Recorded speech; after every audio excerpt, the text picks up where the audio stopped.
Good morning, everyone, or evening, or whenever you might be viewing this video. As I promised yesterday on my Twitter, that's at Dicus11. That's the teacher Twitter, not the amateur comic book creator and agitator Twitter. That's at Dicus11. That's Mr. Dicus, the teacher Twitter. I promised well, I didn't promise. I suggested today I'd be working on an acting video. Because, well, AP Lit's been getting a lot of the love lately, and by extension AP Seminar, because we've been talking about a lot of writing things, a lot of analysis things. Although what you're going to find, as I've explained to a lot of you over the years, is that I really only teach one class. I teach how to handle language, how to look at language, how to use language, and how to be effective with it. So today I've laid out a bit of an agenda so I don't ramble, because I will ramble. I mean, I literally have a captive audience. I mean, I guess you could pause this video and get up and go away, but there's no bells to ring, no one's asking to go to the bathroom, no one's trying to get me off topic with weird stuff, although, as I've told you guys, there's no such thing as being off topic because there's only one story. So anyway, today this video is going to focus mainly on my advanced acting class, my advanced drama class, because we were working on a Shakespeare unit, which I have had a lot of mixed luck with Shakespeare over the years, teaching. I love Shakespeare. I love performing it. I hate teaching it in class. So I'm going to get to this in this last item. I hate reading it in class. Love performing Shakespeare. I love talking about it. There's so many great things to go over. I could spend forever on it. But today we're going to focus on some specific things. Every now and again, well, depending on what you're going to do, you'll go to an audition, and sort of the gold standard in doing monologues for an audition is you've got to have a good contemporary monologue, contemporary meaning modern, and then you have to have a good classical monologue, and they usually want some kind of a contrast. So if you've got a contemporary monologue that's funny, then your classical monologue, i.e. Shakespeare here, should be dramatic. If you've got a contemporary monologue, let's erase that guy. If you've got a contemporary monologue that's funny, that's a funny contemporary monologue. Did I already say that? Okay, so if your contemporary monologue is funny, your classical needs to be serious, and vice versa. And this is a nice reminder that when they ask for one monologue, you should prepare two. If they ask for two, you should prepare four. And those are just good rules of thumb. Always have a little bit more than they're asking for. Now, a lot of you have heard me talk about this before, but now it's in a video, and now you can always refer back to it. So today we're going to talk about, all right, you've been told to go get a monologue from Shakespeare. You've been told to do that, and well, how does one do that? So what I've got here is I've got two monologues here we're going to look at today. Two Lady Macbeth monologues. One is from they're both from Act 2 Scene. One's from Act 2 Scene 1, and then we've got one that's from Act 2 Scene 2. And we're going to be going through talking about some of the do's and don'ts of how to select it. Oftentimes you don't find the monologue that exactly works. One of the things you don't want to do is this. You guys are children of the internet, so we're gonna minimize that guy. We're gonna grab a window. We're gonna make that. How do you make that bigger? Okay, you drag that over and you make that bigger like that. So we're gonna go to the Google machine, and we're gonna Google. Let's say I want a Lady Macbeth monologue. So Lady Macbeth monologues. So you're thinking, well, sometimes the internet will do the job for you. Sometimes they will. So we're thinking, this site can't be reached. Son of a, okay. Could be because my internet's being a little gimpy. So I got to take care of that. Oh, no, internet. That's a lie. That's a bald-faced lie. It does that. It gimps out on me. Okay, we're good now. We're good now. Should have checked that before I started. So we're gonna go. I'm gonna try that again. We're gonna maximize this. I don't know why it does that. Usually it works pretty good. So we're having technical difficulties. It's almost like we're exactly at school, right? So Lady Macbeth monologue. So women's monologues in Macbeth, first hit. So we go here, it brings you here, and you're given three. You're given three monologues. Now the one you want to stay away from is Out Damn Spot. So if you're going to do a monologue from Macbeth, or any of Shakespeare's monologues, you want to stay away from the iconic speeches. Out Damn Spot, you want to stay away from to be or not to be. You want to stay away from the iconic speeches. So anyway, you might find these here. You might find these here, and that's a way to go. But everybody's going to think like you, and they're going to go right to the same three monologues, and pick one, and then at the audition, you're going to see like 1,000 girls all doing these same three monologues. The other one, as I said, you want to stay away from is Out Damn Spot, Out, I Say. Everybody likes to do Crazy Lady Macbeth, so you stay away. I would really tell you to stay away from that. So a lot of you know how to copy-paste, so I'm not going to bore you with that. Let's assume that I've copy-pasted what I need. So I'm going to go to another window, and Macbeth, full text. You can get a PDF of it. So MIT Shakespeare. So I go to this website a lot. Why is it doing that? Why is it? What's going on? Why is it? I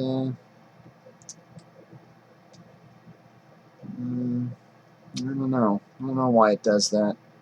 Well, anyway, you go here, you find what you're looking for, you copy paste, and then you're off to the races. So we're gonna go back to Lady Macbeth here, and we're gonna go back to there we go. We're gonna go back to this. We've copied, we've pasted. Now you notice it starts in a weird spot. Oftentimes with Shakespeare, it's tough to find exactly the cut you want. With Shakespeare, and actually any monologue you're doing out of context, meaning you're not performing the whole play, it's totally acceptable to rearrange things and even borrow lines from other characters to give you a good cut. The good rule of thumb of the monologue is you want to avoid telling stories. So, for example, the monologue where she's reading the letter, that is going to be a boring monologue. You want something where the character is doing something active. So I chose this one because she's dressing down Macbeth. What are you doing? Why are you bringing this to me? Let's get this done, huh?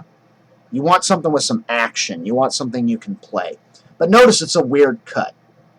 All right, what beast was it then that made you break this enterprise to me?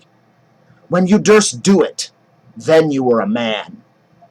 And to be more than what you were, you would be so much more the man. Many of you may have heard, be the man. Be a man. Well, Shakespeare coined the phrase. Nor time nor place did then adhere, and yet you would make both. They have made themselves, and that their fitness now does unmake you.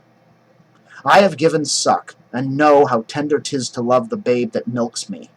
I would, while it was smiling in my face, have plucked my nipple from his boneless gums, and dashed the brains out, had I so sworn as you have done to this.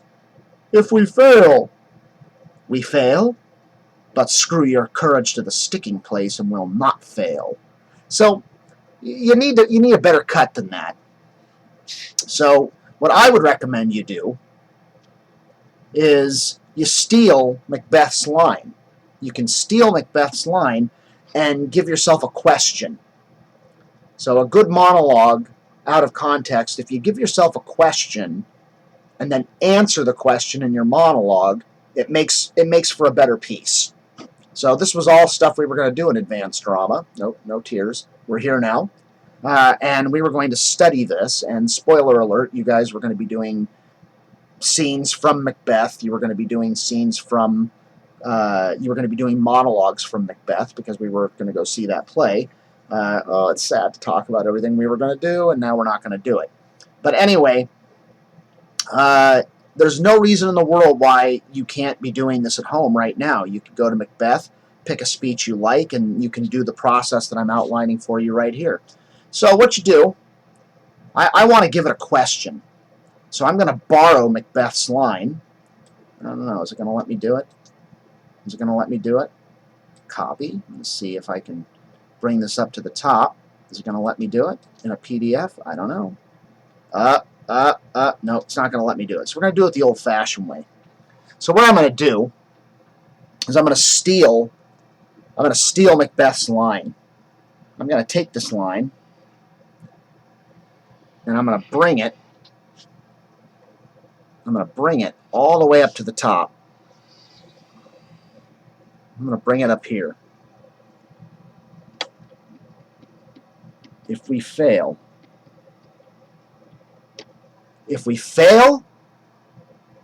so now we've got a question. If we fail,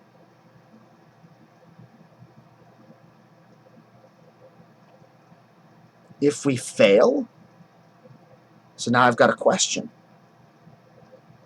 And then if you want, you see, just cross out Macbeth, because we're doing this out of context. You wouldn't do this in the play, but because it's an audition monologue, you're allowed to do some of these things.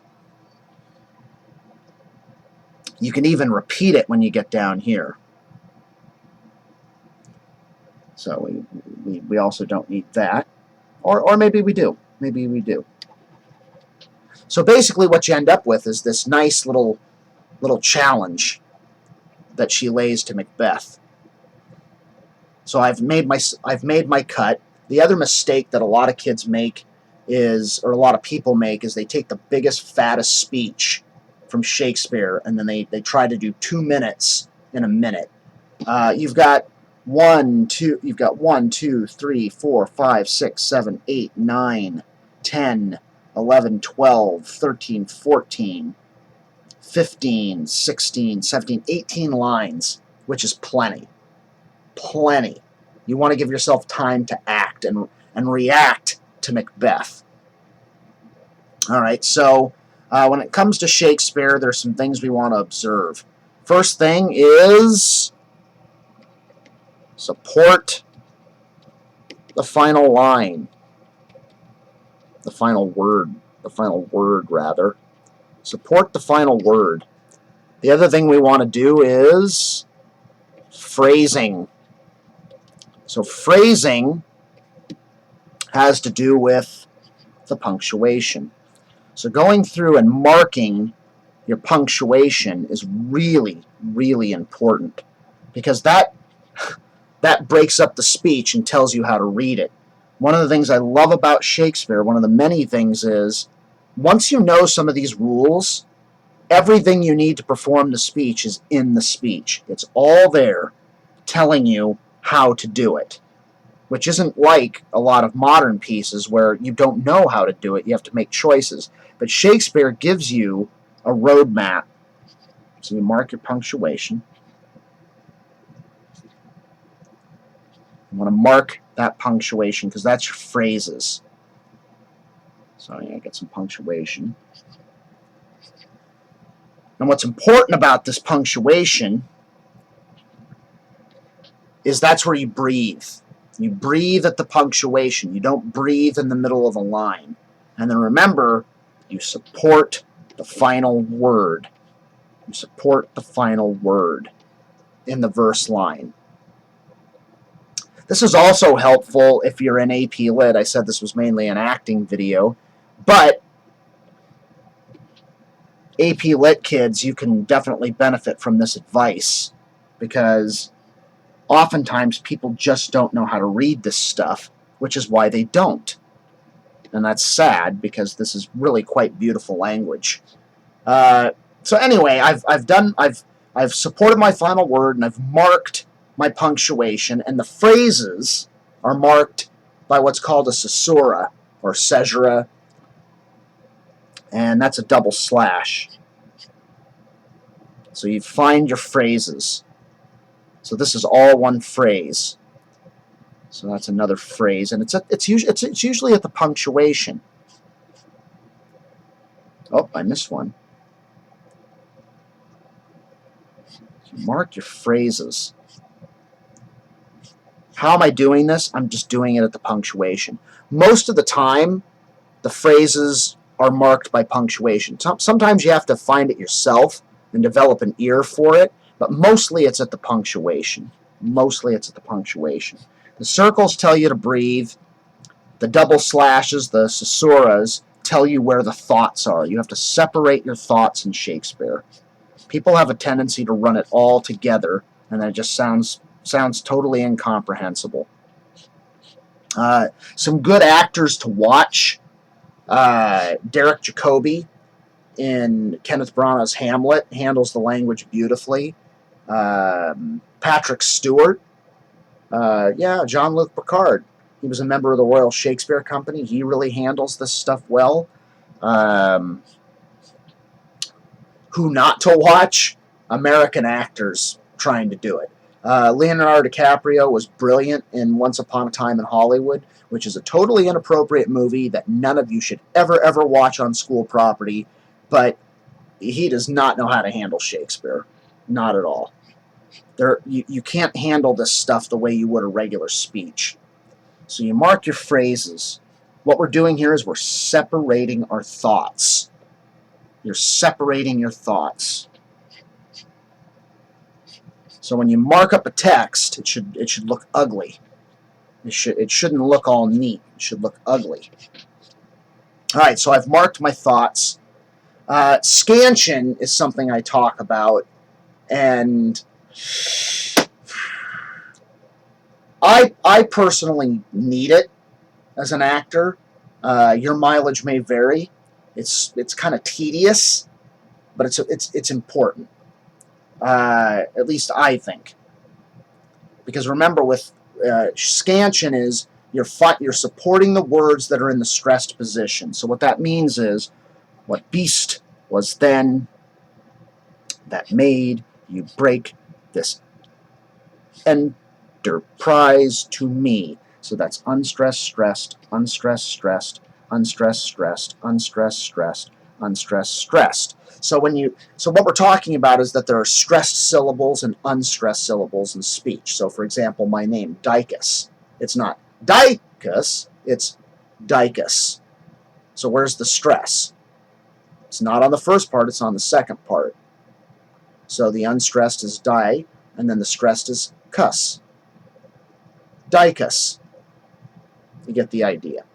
All right, so now that we've separated our thoughts and we've looked at our scansion, we're going to observe some of these rules, and we're going to see how she sounds. So I've made a cut. I've borrowed Macbeth's line, and I've given myself a question. Let's see how she sounds. Let's see how she sounds. Most of the time, people go too fast. They go too fast when they do it. They slam through it. And this is what it sounds like. If we fail, what beast was then that made you break this enterprise to me? When durst you do it, then you were a man, and to be more than what you were, you would be so much more the man. Nor time nor place did then adhere, and you would make both. They have made themselves, and that their fitness now does unmake you. I have given suck, and know how tender 'tis to love the babe that milks me. I would, while it was smiling in my face, have plucked my nipple from his boneless gums, and dashed the brains out, had I so as sworn as you have done to this. If we fail, we fail. But screw your courage to the sticking place, and we'll not fail. I went way too fast. I slammed through it. I didn't observe anything, and it's incomprehensible. So now we're going to slow it down. This stuff forces you to slow the language down. Now I'm going to take my time. If we fail, what beast was it then that made you break this enterprise to me? When durst do it, then you were a man. And to be more than what you were, you would be so much more the man. Nor time nor place did then adhere, and yet you would make both. They have made themselves, and that their fitness now does unmake you. I have given suck, and know how tender 'tis to love the babe that milks me. I would, while it was smiling in my face, have plucked my nipple from his boneless gums, and dashed the brains out, had I so as you, I blew that, and had I so sworn as you have done to this. If we fail, we fail. But screw your courage to the sticking place, and will not fail. So hopefully what came across is we slowed this language down. We separate the thoughts. What beast was it then that made you break this enterprise to me? Ask the question. And beast is stressed. It's in the stressed position. That's how I know to emphasize it. What beast was it then that made you break this enterprise to me? Now, I hate hitting the pronoun. If we fail, what beast was it then that made you break this enterprise to me? Well, that's weird, isn't it? It's a weird sound. If we fail, what beast was it then that made you break this enterprise to me? You don't need to hit it. Sounds weird. When you durst do it, then you were a man.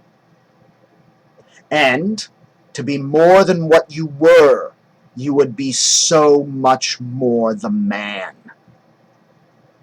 Nor time nor place did then adhere, and yet you would make both.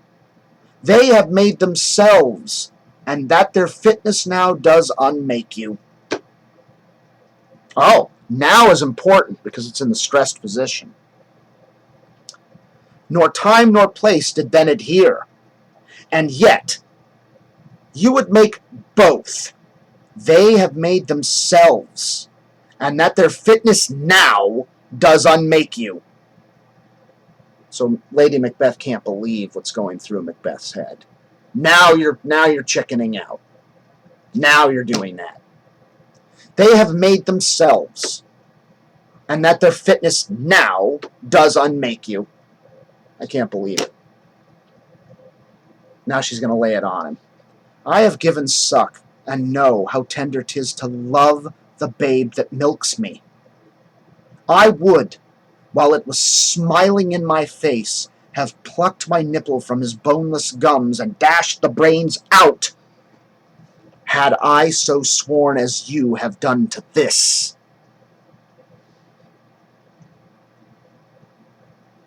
If we fail, we fail. But screw your courage to the sticking place, and will not fail. So notice that I hit not. So we're marking our scansion. And will not fail. So it's a double stress. You're allowed to do that, because when you're doing your scansion, you're looking for things that break the rhythm. Now, of course, I could have done it like this. If we fail, we fail. But screw your courage to the sticking place, and will not fail. I could do it like that. Although I like hitting not, because it basically it's driving home what I'm trying to do. I'm trying to convince Macbeth to man up. So I guess that's a big. It's as with any monologue, you want to know, what am I trying to do? I'm trying to get Macbeth to man up. And a lot of this stuff is all there to be found in the language. The next thing we need to look at, the next thing we need to look at is antithesis.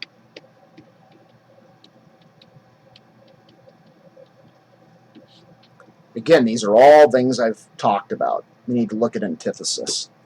So, what beast was it then that made you break this enterprise to me? When you durst do it, then you were a man. So man and beast, you can do that. What beast was it then that made you break this enterprise to me? When you durst do it, then you were a man. And to be more than what you were, you would be so much more the man. So much more man. Now you AP Lit kids immediately picked up on the alliteration. Be so much more the man. You get the rhythm of it, see? Nor time nor place did then adhere, and yet you would make both. They have made themselves. I don't think I'm reading that line right. And to be more than what you were, you would be so much more the man. Nor time nor place did then adhere, and yet you would make both. Time and place, both is time and place. They have made themselves, and that their fitness now does unmake you. Made and unmake. They have made themselves, and that their fitness now does unmake you. So you see what happens there when you start to play the words off each other. I have given suck, and know how tender 'tis to love that babe, love the babe that milks me. I would, while it was smiling in my face, have plucked my nipple from his boneless gums and dashed the brains out, had I so sworn as you have done this to me. If we fail, we fail. But screw your courage to the sticking place, and will not fail. Huh? It starts to come alive. So what did we look at? We looked at supporting the final word, the phrasing, marking our phrases, breathing only at the punctuation, finding our antithesis, and slowing down. Slow down. You guys, oh, nice, can't count. You guys rush. You guys rush. You shouldn't rush. Slow down. All right? So there's a fantastic book by Wesley Van Tassel called Clues to Acting Shakespeare, where you can find all this. I've referenced it before in class. But you have to do your table work. You must do your table work. A lot of kids will ask, well, geez, do I have to do my table work? Do I have to do all this work? Yes. Yes, you do. You have to do this work. Otherwise, the speech comes off as really generic, and it's got that Shakespeare sound to it, and you want to avoid that. So that brings me to audition tips. I mean, there's the usual things for any job interview. Dress professionally. Don't look like you just rolled out of bed. Arrive early. Arrive at least 10 minutes prior to your audition, because you don't want to be rushing in the door. Oh my God! Let me catch my breath. You don't want to be doing that. You want to arrive early so you can get yourself mentally ready. You want to have made sure you've done all this work on your language before you do it. And anyway, why I love acting Shakespeare but hate reading it in class, because this is all work you have to do to make the language come across. And I've often discovered that young actors, they don't want to do this work. They either don't want to do Shakespeare because they've been told it's boring, or they feel like it's boring, or they just want to slam into it. And you can't do that with Shakespeare. You've got to do this work. And when you do this work, the language comes alive.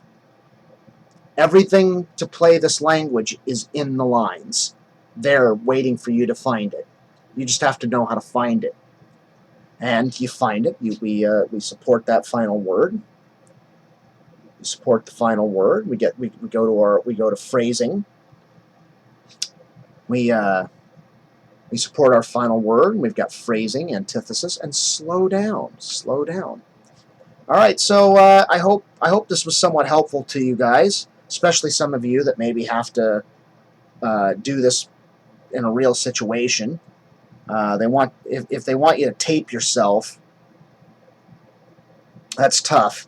I would recommend that you tape yourself against a neutral background. You'll notice that my bunker here in the apocalypse is full of all the things that I love, and it's full. It's my studio, but you certainly wouldn't want to film yourself here. I would recommend putting up a sheet behind you, and if possible, have a friend do it.